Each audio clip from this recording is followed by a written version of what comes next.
अस्सलाम वालेकुम नाज़रीन, गैर कानूनी तमलीक या गैर कानूनी हिबा वो क्या होता है और उसको कैसे चैलेंज किया जाता है। नाज़रीन, जैसे कि पहले भी मैंने एक वीडियो में जो है ना वो हिबा के बारे में बताया था कि हिबा के जो है ना मेन 3 लवाज़मात हैं। Number 1 offer, number 2 acceptance, number 3 जो है ना वो कब्ज़ा की मुंतकली।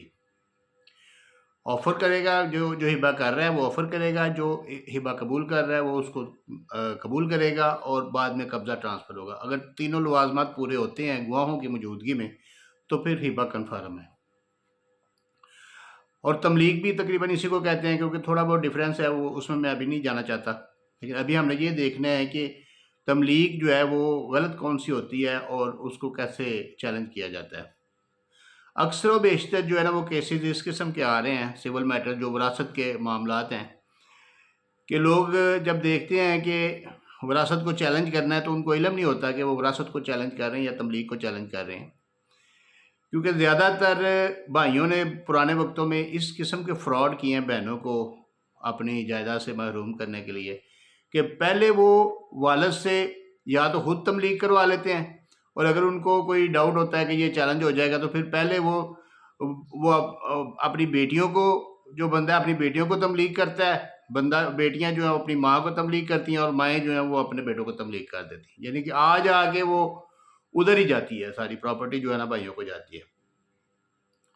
तो वो चूंकि विरासत का केस नहीं बनता, वो विरासत का केस नहीं है, वो सिर्फ ये है कि वो तमलीक जो है ना वो करवाई गई है, उसको तमलीक को चैलेंज करना है। अब तमलीक को चैलेंज करने का मैटर जब आ जाता है तो फिर उसमें लिमिटेशन जो है ना वो आ जाती है, मियाद जो है ना, मियाद का जो फैक्टर है वो सामने आ जाता है। 120 आर्टिकल 120 जो है ना 120 जो है ना उसके तहत ये 6 साल की इसकी मियाद बनती है, जिस वक्त म्यूटेशन रजिस्टर्ड हो उस वक्त से लेके, और अगर रजिस्टर्ड डीड करवाई जाए तो फिर उसकी मियाद सेक्शन 91 जो है ना आर्टिकल 91 के तहत 3 साल बनती है। लेकिन अब इसमें अगर कोई ऐसी तमलीक है जो कि किसी वारस को उसकी विरासत से, उसकी जायदाद से महरूम करने के लिए की गई है, तो उसकी लिमिटेशन बेशतर अदालतें इस चीज़ को कंसीडर करती हैं। बेशतर केसेस में, बहुत ज़्यादा केस लाज हैं, इस चीज़ को कंसीडर करती हैं कि जिस वक़्त उस फ्रॉड का इल्म हुआ है उस वक़्त से लेके इसकी जो है ना लिमिटेशन वो 6 साल कंसीडर की जाएगी।